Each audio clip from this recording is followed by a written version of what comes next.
feel like what works best for me is to create a schedule.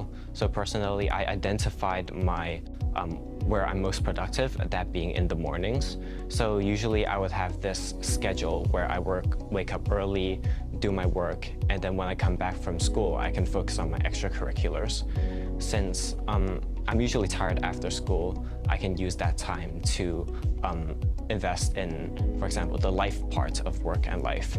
So in that sense, you wouldn't get overexhausted by work, or you wouldn't be able to procrastinate by doing too much of the life aspect. For me, like one tip is to just never fall behind the curriculum progress at any point in the 2 years, because it'll be really difficult to catch up and it would just waste a lot of your time. Like it's better to have like a constant effort. So I would actually advise everyone to finish the CAS or like competitions or out of school activities before year 13 or like before the end of year 12, because trust me, you won't have any time for these things in year 13, so I'll get those done.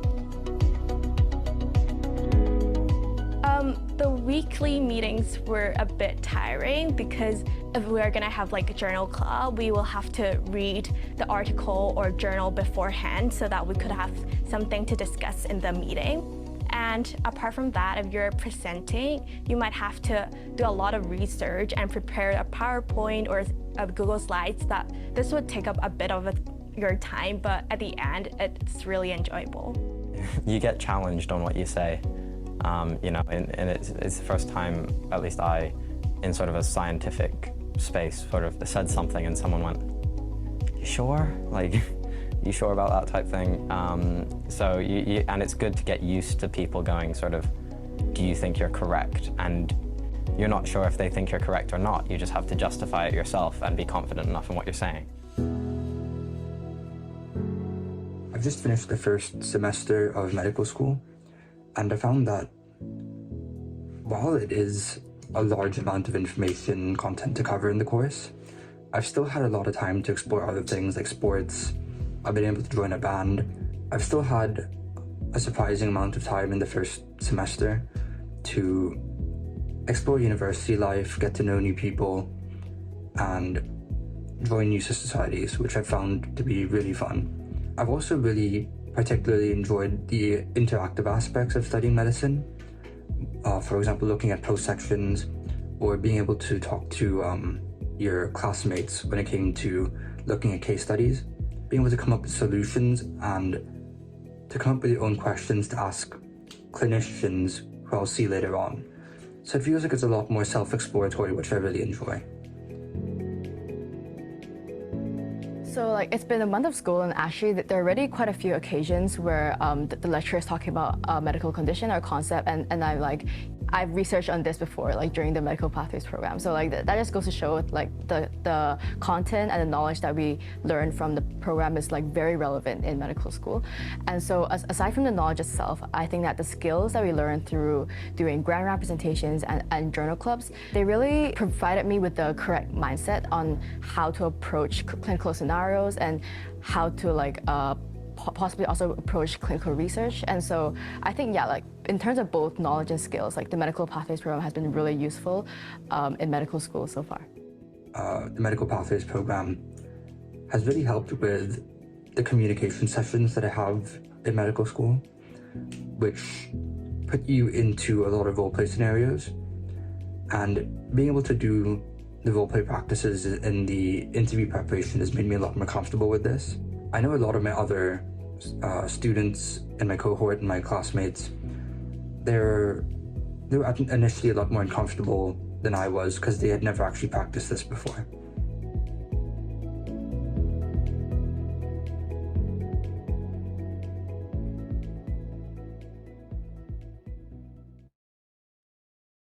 Good evening, everybody, and thank you very much for joining us this evening for our Medical Pathway Programme webinar.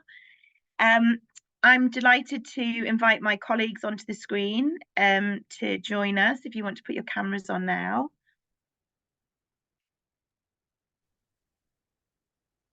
Thank you, everybody.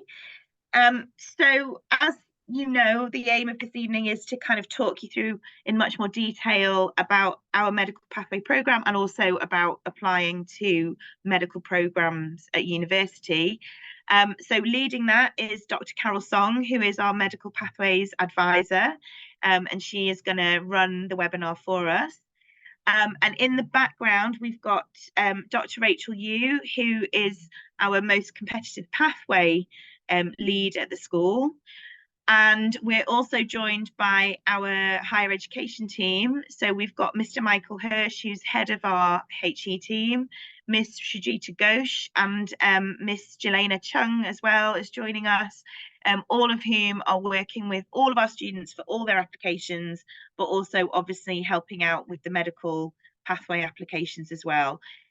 We are just going to sit in the background and answer any questions as they come through and that kind of thing. At the bottom of your screen, so as Carol is talking, there is a Q&A box at the bottom of your screen where if you've got specific questions, you can put them in and we will do our best in the background to answer those online. And if we can't answer them, then we'll save them at the end and we'll pass them over to Carol once she's finished delivering the presentation. I would encourage you to wait for the first 10 minutes or so because she's going to cover lots and lots of information, and it may well be that actually your questions are going to be covered as we naturally go through the presentation. So without further ado, I'm going to hand over to Carol, and the rest of us are going to disappear into the background, and I hope you all have a lovely evening listening to the presentation. Thank you. Okay, thank you, Misty C. So I'm just going to start off with sharing my slides and making sure that we've all got some PowerPoints to talk through. Okay, so I wanted to start off with just letting you know two things in advance, that we will be sharing the slides. There's going to be a lot of information coming your way, so please don't feel like you need to take all of the notes down. We'll make sure to email all of the attendees with a copy of the slides and some at a PDF also with lots of useful links, so that'll be a good place for you to do some of your research. So please just sit back and listen. As Miss DC said, we will be covering a lot. So some of your questions, we have read the questions that you've submitted, and the relevant ones we will try and answer as we go through. And of course, there'll be an opportunity at the end for any additional questions. So I just wanted to start with the last 2 years of the Pathways program, just to give you an idea of what we've been up to. So in the class of 2023, we had only 7 students participating, 5 of whom were medics and 2 were veterinary students. Those 2 veterinary students are currently at the Royal Veterinary College in London and at Harper Keele. And the 5 medics, 4 of them are successfully at medical school, distributed between HKU and CUHK. 1 is at Cardiff University, and unfortunately one of our students did not quite meet their IB grade for HKU. In terms of our current cohort, our year 13 that's going through the process at the moment, this is the state of play so far. We have a whopping 18 students. This is an unusually big year for us. Usually, as I said, it's usually only about 7 to 10. But at the moment, we have 2 dentistry students with offers from Dundee and HKU so far, and then 16 for medicine, with a big variety there. Lots of HKU offers, CUHK offers, some in London, Birmingham, distributed across the UK, some in Ireland as well, as you can see, and also Scotland, Wales, and many places in England. So these are where our students are hopefully going to be heading off after a successful IB sitting in May. So what we're going to be covering today, there's some key questions that I would like you to think about as we go through today and in the coming days and weeks. We'll go through some statistics and in terms of admissions. We'll look at a successful student profile, and these are all going to be whiz-based so that you can get a real granular sense of what a successful student from our school looks like. We'll talk a little bit about the academic expectations, the types of supercurricular activities. Supercurricular just means related to science and medicine, but beyond the curriculum. So I'll be using that word a lot if you're not familiar with that, terminology. We'll talk briefly about the entrance test for the UK, which is the UCAT, briefly about the interviews, a little bit about the timeline so that hopefully you can see where you've been and where you're going in the next year, and an opportunity for some Q&As at the end. So in terms of the questions that I want you to keep in mind, both students and also parents and guardians, really the big question is this the right pathway? We're at the sort of the business end of year 12. So these are the types of kind of challenging questions that you really want to ask yourself and make sure that you do interrogate yourself in an honest way. So really, you know, is this, do you have the academic profile? We'll share what our expectations are and what a successful student looks like. So are you the academic type of student who will not just get into medical school, but actually be successful and flourish at medical, dental, or veterinary school? Do you appreciate a work-life balance at university and beyond? This is a degree that is likely to put you at a much a higher workload than many of your peers at university and certainly beyond as well. How do you feel about control over your time and where you work? If you join the healthcare profession at the with these degrees, you are going to lose a certain degree of control over your time and where and when you're working. So one of the questions that some of our one of the attendees asked is, what about biology? Some students don't study it. Well, my question would be to pass that back to you and say, well, why are you not doing biology? It's probably, along with HR chemistry, the most similar subject to many of what, the courses that you'll be studying at medical school. So why didn't you elect to study that subject? That's a question that I think you ought to be able to answer for yourself. And also, finally, it comes down to, are you willing to truly be responsible for a person's health and well-being? That's a massive responsibility. And in my conversations with the students and, you know, often at this time of year with the HE counsellors, etc., and we often find that the students are not very good at expressing their motivation, and they really, really find it difficult to articulate exactly why they want to be, aspire to be a member of these caring professions, but also why they should be allowed into medical school or dental school or veterinary college, and, you know, why they're a good alignment for that as well. It's a two-way process, right? Why are they a good fit and vice versa too. So these are the sort of the key questions that it'd be great if you could keep in mind throughout tonight, and also as you go and finalize the decisions about universities and choices. Okay, so let's dig into some figures. So this is just a sort of a little overall view. In the last 2 years for whom we've actually got exams, so graduating class of 2022 and 23, these are final IB scores. So overall for all MPP students, including med, vet, and dentistry, you can see that our students scored an average of 42.9, effectively 43 IB points. Hopefully you can agree that that's an extremely high score. Even more so, if these are students who are successfully enrolled in HK universities, the score is actually even higher than that. It's 43.7. Enrolled in the UK, it's a little bit lower at 41.8. So really the take-home message here is that these students are academically extremely capable and score very highly in their final IB exams. So we wanted to break down some UAGs for you, because at the moment you're in year 12, or the students that you're in charge of are mostly in year 12, and these students are, UAGs are coming down the line. So for those of you who aren't familiar, UAGs are the university admission grades. These are optimistic but realistic grades that the students are first given in the June of year 12, so that's coming up in around about 2 months' time. And then for our medical applicants, their final UAGs are solidified in September of year 13. So that's very soon after they come back from the summer break. And if I could draw your attention over to the left-hand bar chart, we can see that these grades are not, these are the September UAGs. I must highlight this, these are not including the core. So the core is your CAS, your EE, and your TOK. And hopefully you won't be surprised to think that most of our students score at least 2 in the core or 3. So you should be adding 2 to 3 onto these grades. So as you can see, half of our students are scoring 42 minus the core. So actually with the core added on, this would be 44, 45 points. That's their UAG in September of their year 13 year. So these are the grades that they're going to apply with. The other almost half of the students are sitting there with, 42 to 44. So again, 43. So again, quite high UAGs. The one exception to hear from the last 2 years is a student who apply to veterinary school. The grade requirements there in the UK are a little bit lower, but I would say that that's quite an atypical student, and that student only received 1 offer out of his 4. Perhaps to contextualize that a little bit, the previous veterinary student to that scored 44 in his IB points, and he was successful in all 4 of his university applications. He gained offers for all of them. Looking a little bit just at the 2 perhaps most important HL subjects, for biology HL at the top there and chemistry HL. So again, the take-home message here is that the students are gaining UAGs of 7 in the vast majority of cases, with a few 6s here and there.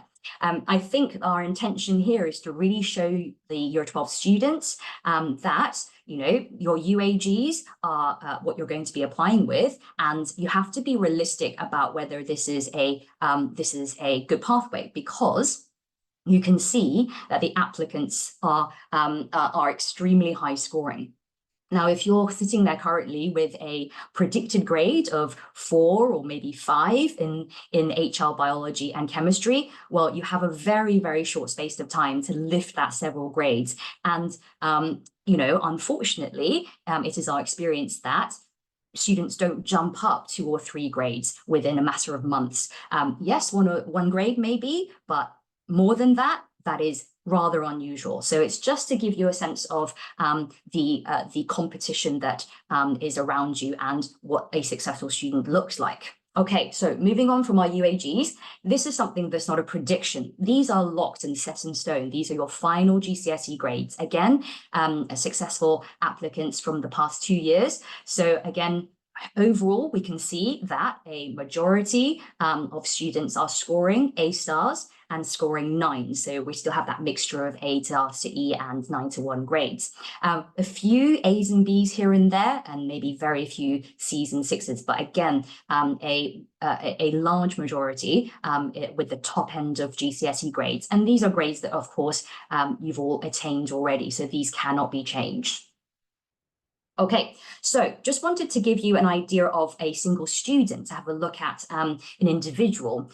So this student is a student who was successful for both Hong Kong and also UK. So this is really an ideal sort of candidate given their success. So if we look at the HL subjects this student is taking, this HL chemistry, biology, and AA maths, with an overall UAG predicted of 45. You can see that they scored extremely well on their GCSEs with 7 9s and 3 A stars, with that triple 999 in triple biology, chemistry, and physics. They had a good UCAT score, a good solid 2,930, with a situational judgment band 2, which is a good UCAT score. So they have received offers from CUHK, Birmingham, Sheffield, Glasgow, and Cardiff. So this is the academic profile of someone who is successful. This is the top scoring biologist in the year. The student consistently scores over 90% in small and major assessments. The presence of AA maths at HL level is not necessary for many universities. Some UK universities will ask for HL maths, either AA or AI, but the presence of this challenging course with a grade 7 is an indicator that this is a student who can withstand the academic rigor. Again, we already mentioned good UCAT scores and excellent GCSE grades. So this is what a typical or a good academic profile fit for medicine looks like. Now, moving on to the supercurriculars of this student, these are just the highlights. This is not a comprehensive list. There are others. You might be surprised to know this is a pretty comprehensive list already, but there were ones that are not included here. So academically, we're talking about Olympiads and competitions. This is really solid, tangible evidence that this is a capable student.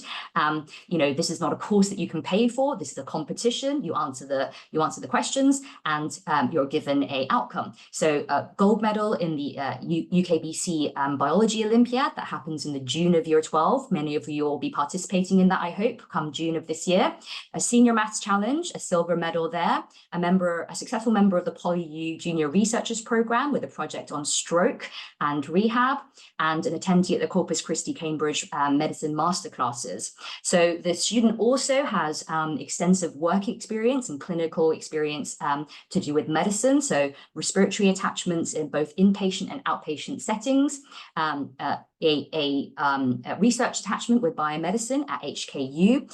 They were the student nomination for the CUHK SCAP program. That's an experiential program where the students can go and stay at CUHK for a few days and experience what it's like, bringing together lots of students from across Hong Kong. And that is a competitive program as well, and a member of the HKU Medicine and Healthcare Academy for the Talented.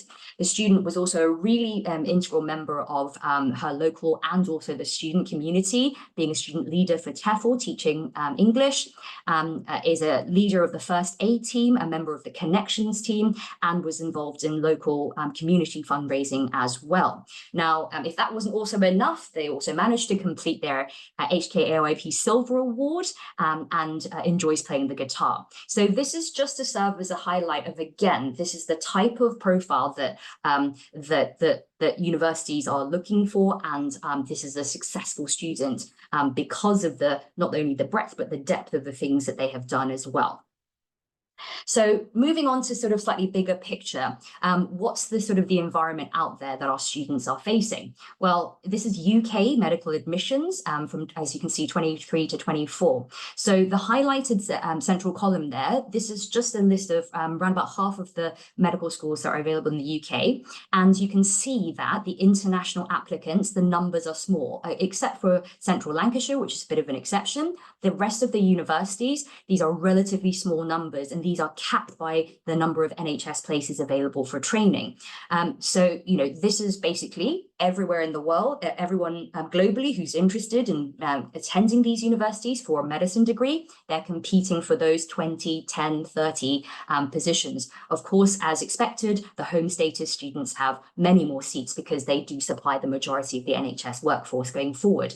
So it's just to really highlight that the competition is very high for international applicants. This is dentistry. This is something very similar. And again, you can see the numbers are even smaller. This is all of the dental schools. There's only 15, and the numbers are even smaller. A little bit more generous in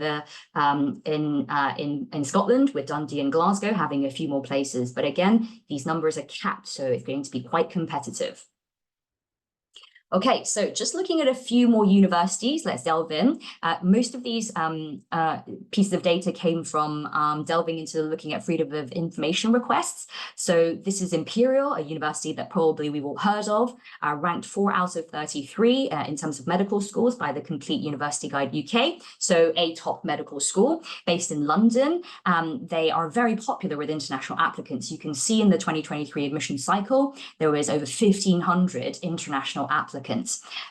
This year, for the first time, Imperial are moving over to UCAT. BMAT is no longer done. So for the 2025 entry, UCAT is going to be the exam that they asked for, and they conduct MMI interviews. They actually did disclose the number of applicants that came from different countries in this FOI request, and there are actually 98 applicants from Hong Kong in 2023 across all of Hong Kong, and 9 of those received offers. So you can kind of see that the proportion of students getting in is very, very low from the city. So it's extremely competitive is what we're saying.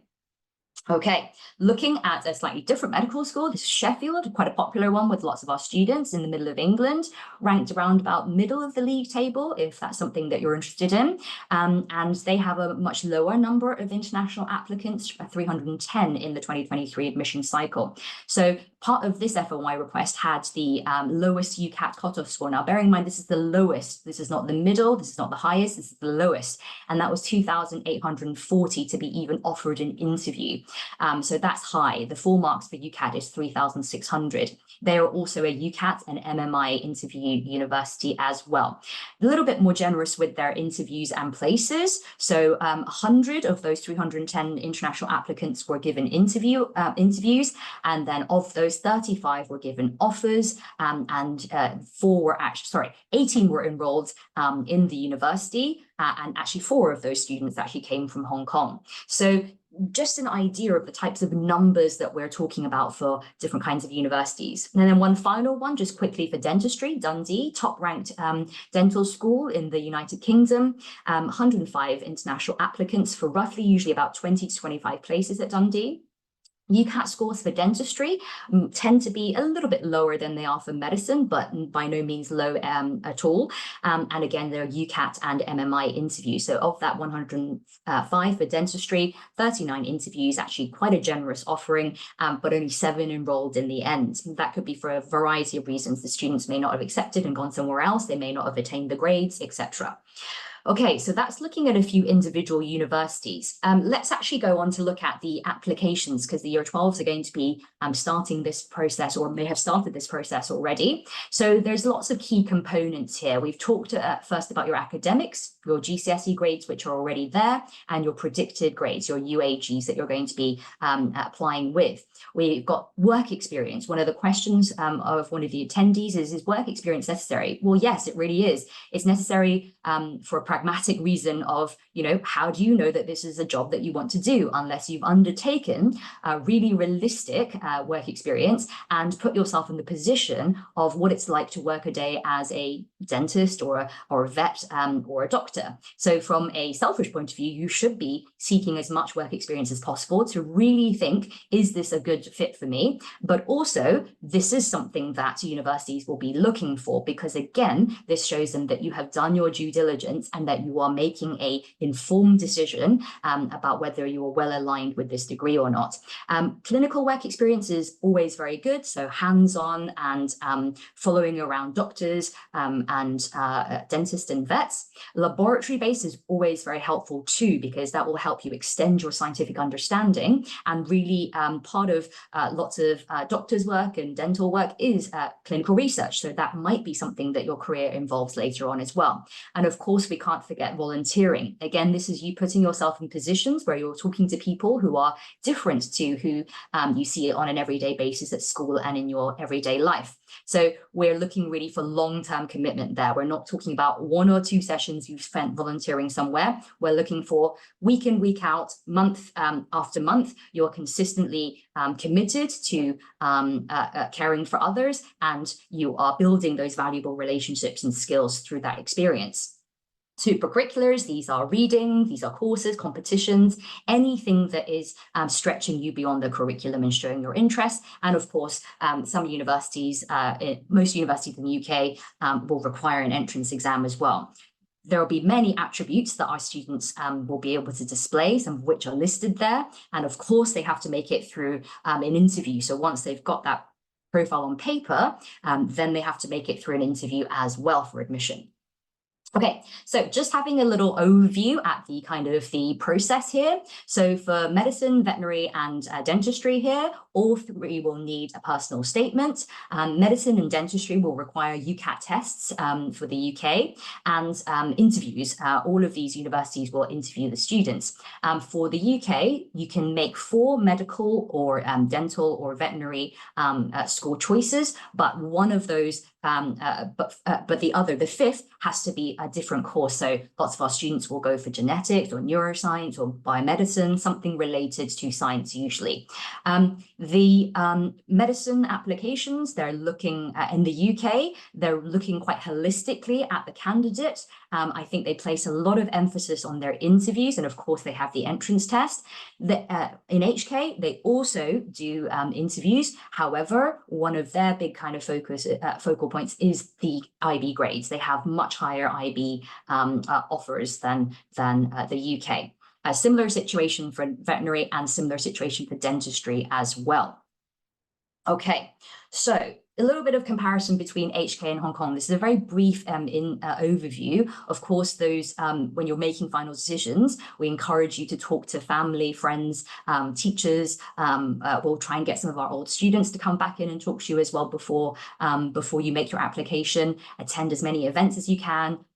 Put in the effort to find out which of these countries would be the best fit for you. So in Hong Kong, as you can see, the medical schools at HKU and CUHK, they ask for very high point scores. The point offer is usually 43, and sometimes it can be 44. So there really is not much breathing room there whatsoever with your IB points grade. It might be a little bit lower for dentistry, but by no means low. So around about 42 for dentistry. In the UK, for UCAS, That's the UK application system. Their offers are usually somewhere in the sort of the mid to high 30s. But I put an asterisk there to say that even though that is what the offer is, typically the students are scoring 40 and above, as you saw at the very beginning in that statistic there. So this is where you need to do some really detailed granular research. Many universities will ask for specific HL points. So for example, Hong Kong often asks for 776 in your HL subjects. They might also ask for very specific HL subjects. So for example, universities in the UK often say you must have biology, you must have HL chemistry. Differs for different universities. So you have to go to the university website and make sure that you're getting the most up-to-date and accurate information. In Hong Kong, we've never actually had a student in the time that I've been here apply for veterinary medicine in Hong Kong, but my understanding is that the grade score is much, much lower. The UK, it's a similar situation to the medics, mid kind of 30s. They might also ask for some specific GCSE grades in English and science, etc. So again, look at that up nice and carefully. In Hong Kong, you won't be surprised. There will be an element at HKU where they ask questions in Cantonese and expect you to respond in Cantonese or at a push Mandarin. There are no written tests in Hong Kong. That's something to note. For the UK, dentists and medics will have to do the UCAT entrance test. And as I mentioned before, the UK interviews are a little bit more challenging. There is a bit more emphasis and weight placed on them, and you have to display a much wider range of skills there. Okay, so let's delve into each of those components one by one, just to give you a little bit of information.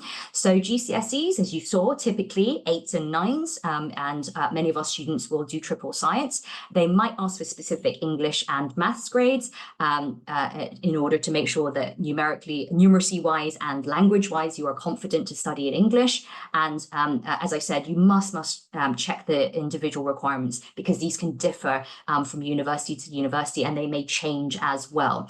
I think the most ideal combination, although it's a bit late for the current year 12s to change, but for some of our students who might be younger listening, HL chemistry and HL biology is really the ideal subject. Some universities will also request HL maths as well. Again, case by case basis.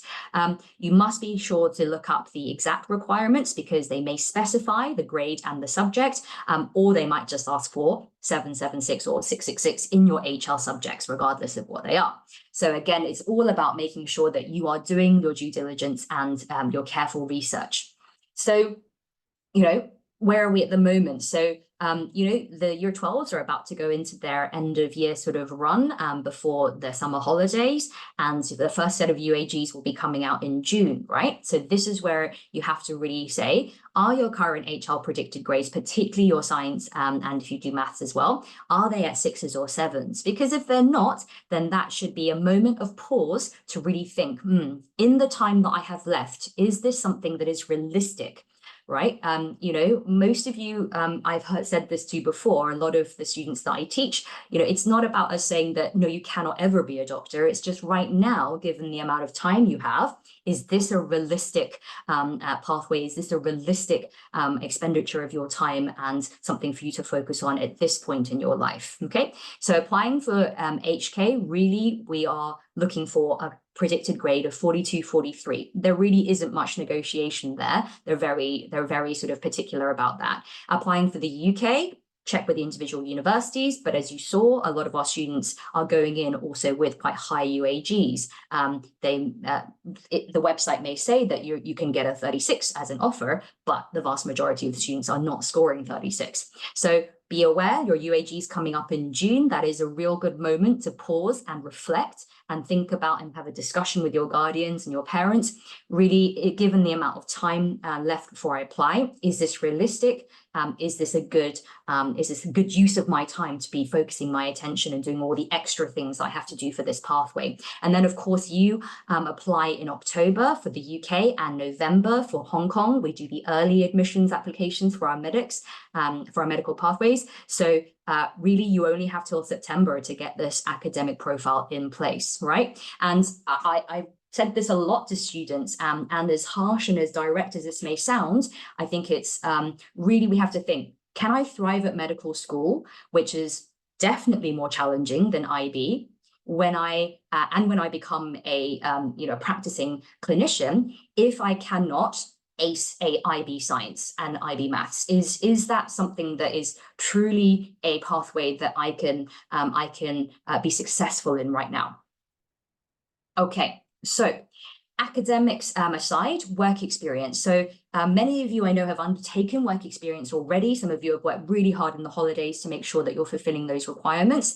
So there are work experience could be at outpatient clinics, in hospitals, in laboratories, etc.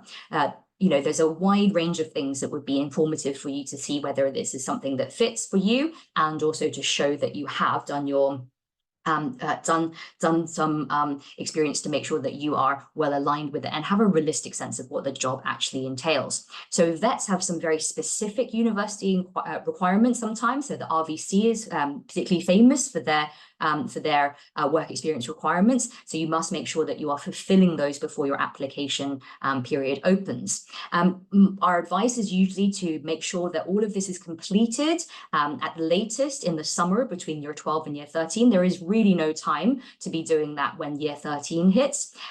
When we talk about volunteering, a lot of students and a lot of parents and guardians have asked, what do we mean by volunteering? Well, ideally, the catchphrase here to keep in mind is a long-term commitment to caring. The UK are particularly looking at this. So this means that you are, like I said, on a regular basis, working with older people, younger children, people who are differently abled. So people who you might meet in the context of caring in the NHS or in your veterinary clinic for animals, etc.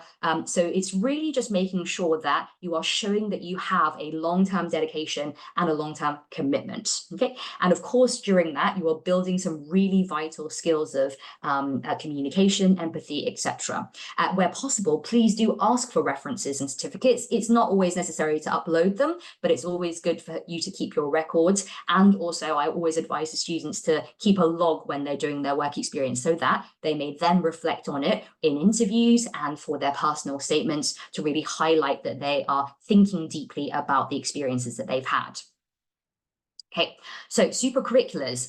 There's no one sort of, one magic sort of set of supercurriculars. It's really about demonstrating your commitment and your interest. So this should be independent and self-directed, but related to medicine, dentistry, and veterinary in some way, but well beyond the IB curriculum.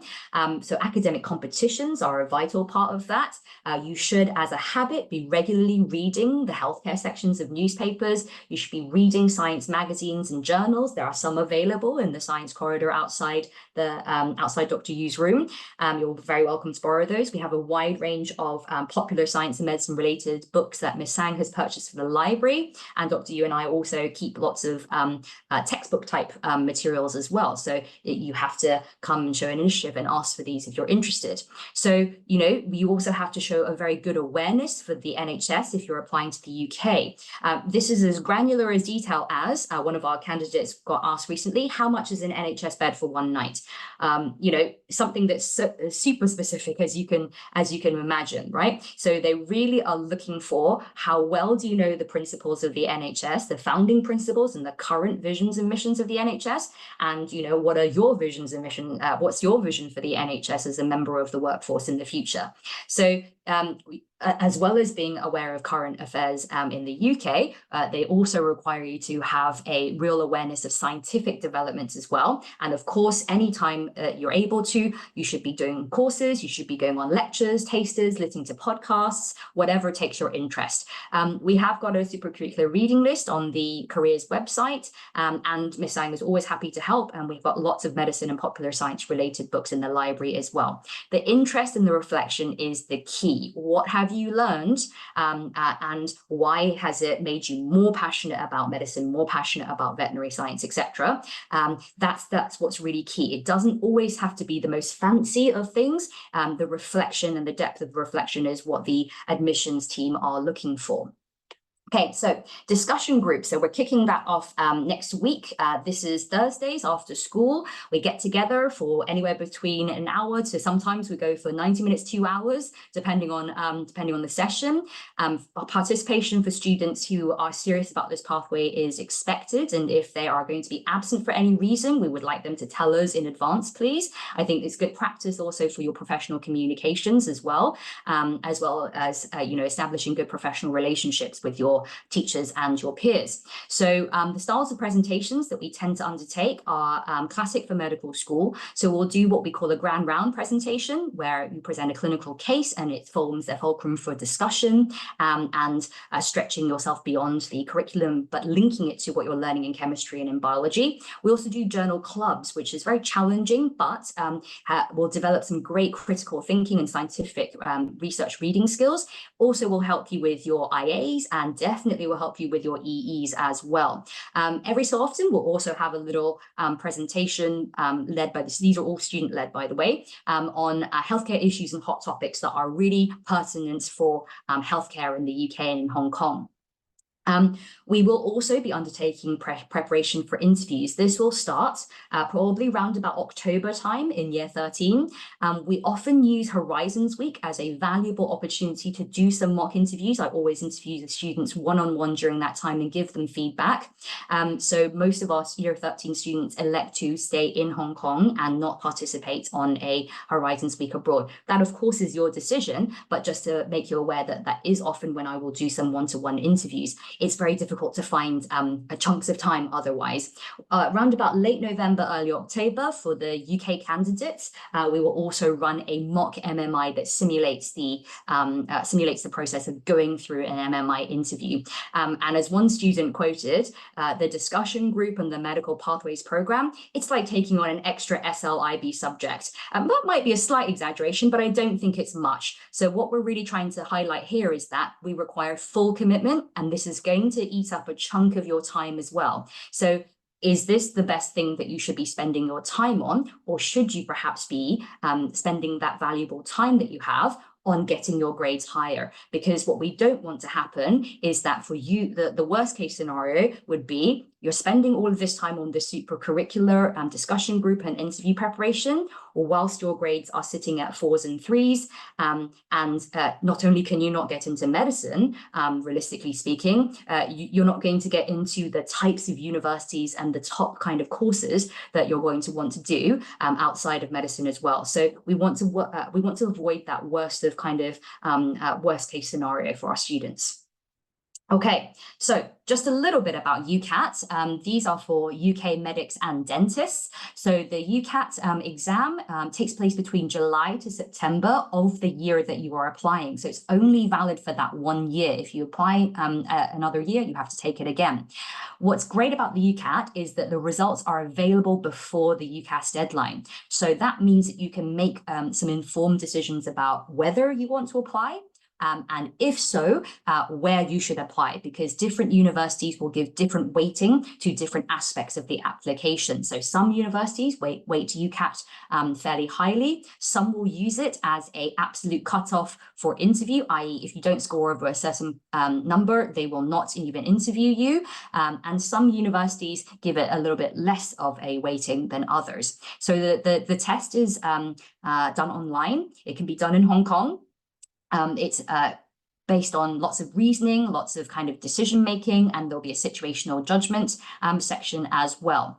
For this year, we're no longer doing the BMAT. So UCAT is the exam accepted by all of the UK universities now. So for us, the students are expected to prepare and complete this test independently. I think I'm quite insistent on this because I think it's a really good test of whether this degree is suitable. If you are successfully able to prepare for your UCAT, it's scored out of 3,600, and if you're able to get that sort of 2,800, 2,900 plus, and a situational judgment band 1 or 2, then you are partway through kind of demonstrating that, yes, I do perhaps have some of the attributes needed to succeed in this course. Okay, this is the stats for last year's admissions. So the Total score there is 2516. That's very low, but you must remember this will include a lot of students who don't end up applying for medicine. From our experience, I think a competitive score is 2800.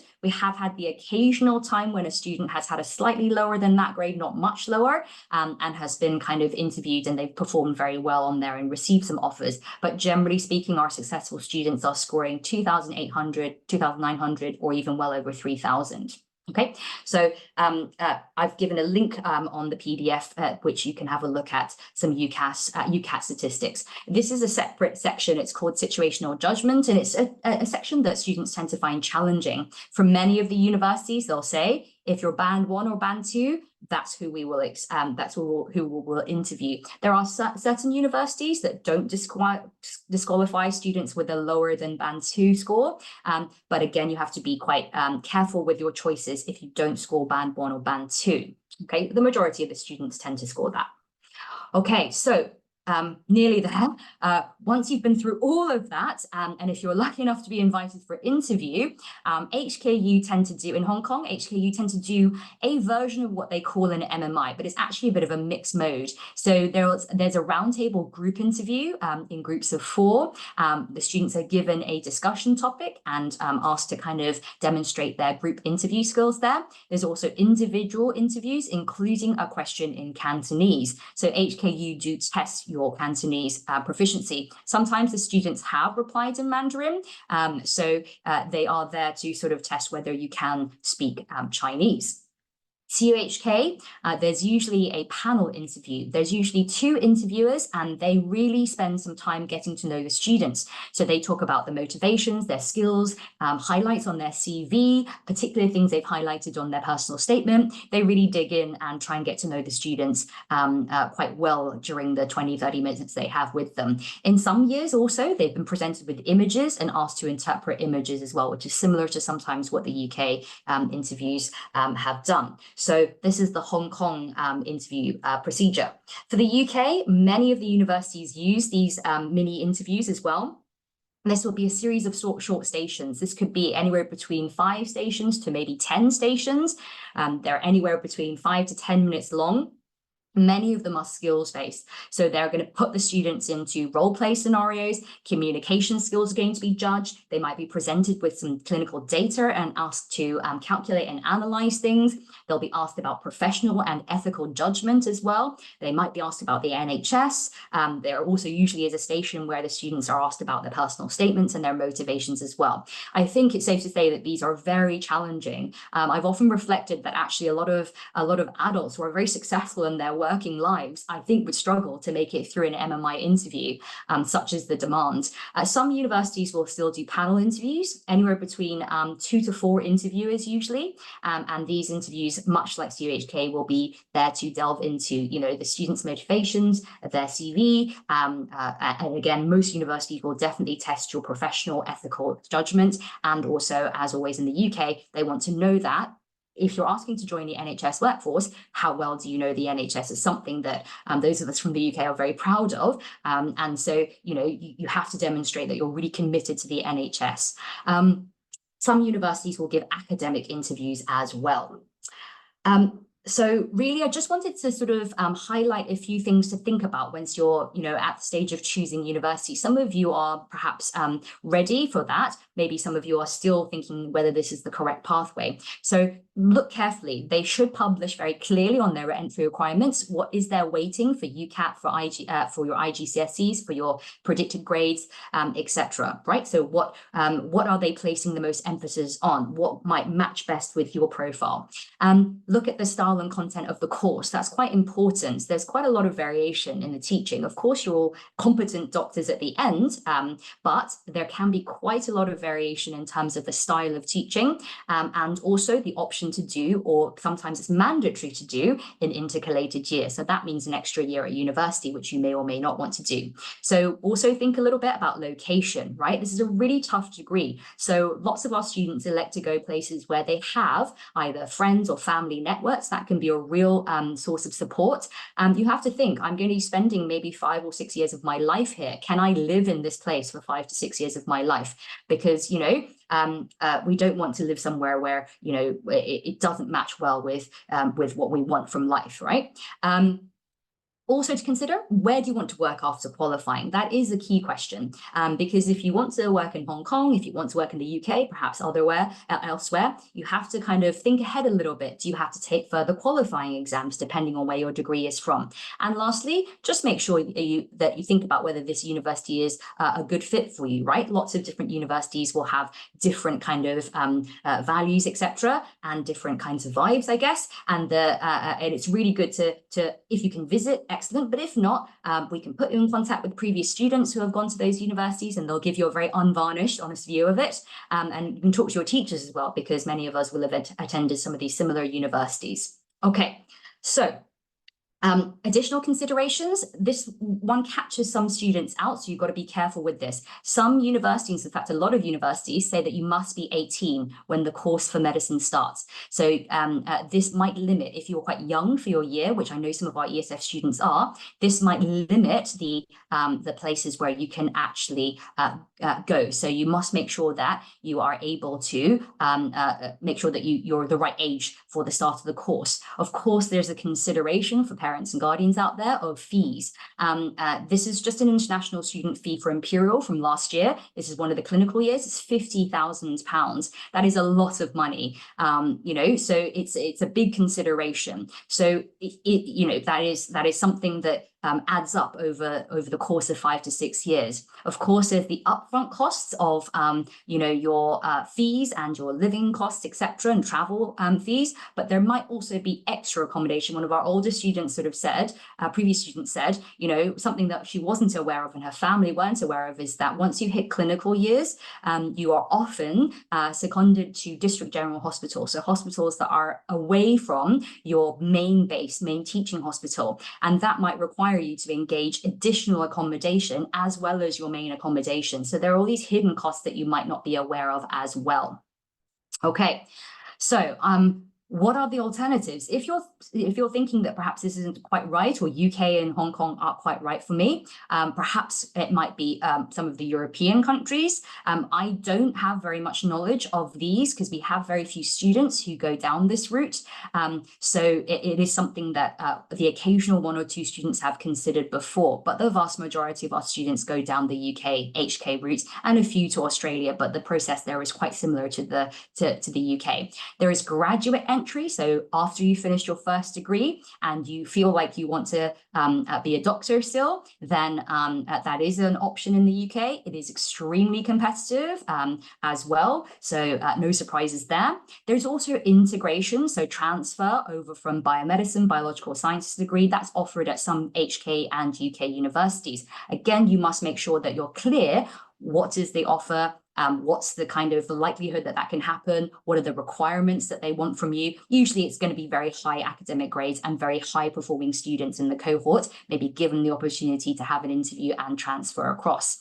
The other consideration, why not a science degree? You know, I think it's fairly sort of well sort of established that if you go to a good university and complete a rigorous science degree that is well recognized in industry and in the world of employment, that you're going to have some extremely good skills that can then be deployed in many other sectors, even so if you don't want to be focusing on science for the rest of your life. There's also, of course, extremely important, equally important, allied health professionals as well, members of that multidisciplinary care team. So these are your physiotherapists, radiographers, nurses, occupational therapists, etc. Massively important members of the care team as well. Those are considerations too. Okay, sorry, I'm just very aware that it's got very dark in my room here, so I'll just switch on a light. So this is the timeline. Hopefully you've been thinking about this decision for a little while and you have chosen wisely with your IB courses and have got your volunteering and your supercurricular activities well underway. At this point, really, we should be looking at CPGs and of quite high already, particularly in your science subjects. We should be at the tail end of your supercurricular and your volunteering activities. You've got pretty much until the summer to get those all sorted out. And then Here in term 3 is where we really kick off the pathway program. So yes, you should be thinking about your UAGs and having those kind of conversations with yourself and with teachers in terms of how to kind of improve your grades. We will be starting weekly discussion group next week. As one of the students in the video at the very beginning said, your CAS should be really done and dusted by the end of year 12. You are going to be extremely busy in term 1 of year 13. So the more of the CAS requirements that you are that can be done and signed off, the better. Hopefully your work experience is pretty much completed already. Again, maybe a little bit to go in the summer. Really right now should be when you're having those difficult conversations about is this the right pathway? Because if you decide that it isn't, then actually you can save yourself a lot of additional time in terms of the supercurricular commitments, in terms of discussion group, interview prep, etc. And put all of that focus onto getting your grades as high as possible so that come application time next year, you are going to be able to offer a better set of UAGs for perhaps a really good science degree at an excellent university. Your UCAT should be done before the end of the summer. So most of our students take it around about August time, so just before they come back or just after they come back for term 1 of year 13, okay? And then, of course, you'll get your marks for UCAT, and that can also start a conversation about whether you should apply, and if so, where. You submit your applications in October for the UK, around about November for Hong Kong. Then we will start interview prep midway through term 1. And then the interviews will start in earnest in December and go over into January, February, and sometimes March as well. So the process is very, very long. You have to keep your skills up constantly. And of course, this is above and beyond just keeping on top of all of your IAs, all of your schoolwork, EEs, CAS, etc. So this is in addition to the already very demanding DP course that you're all doing.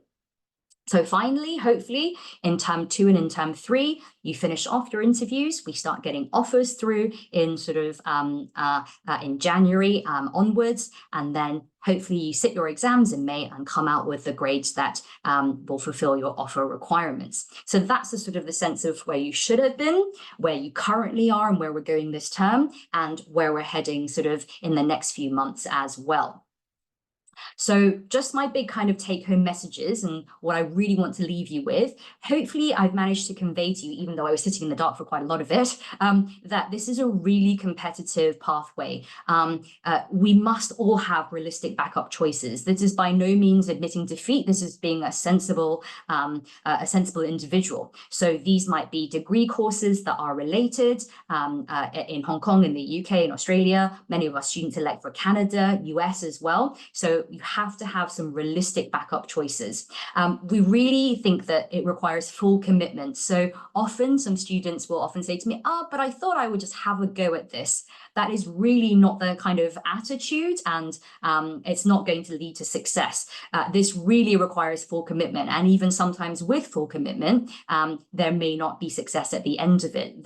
That's the nature of the pathway.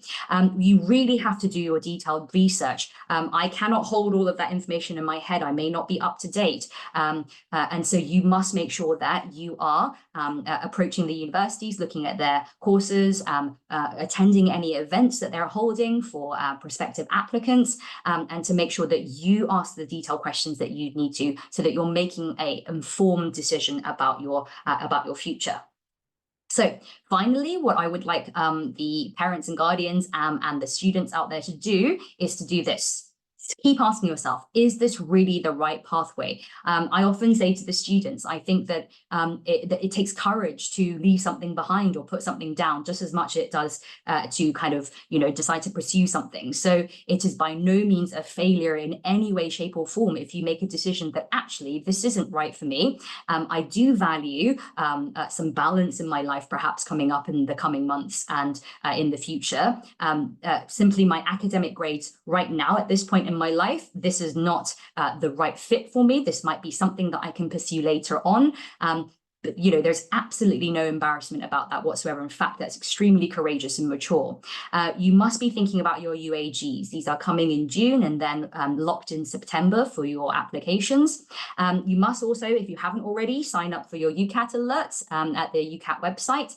This will send you emails about when registration opens, etc. And you should be prepping for that this term if you haven't started already, and aiming to do that around about sort of August time of this year. And lastly, make a real big push to try and complete as much of that CAS portfolio as possible. When I say complete, I mean written up, reflected upon, signed off fully, not just completed and then not written up, because then that doesn't count. So as much as you can, make life a bit more easy for yourself at the beginning of year 13 when you're going to get really, really busy.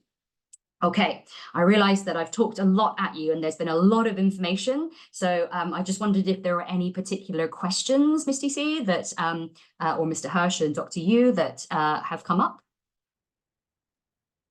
Hi.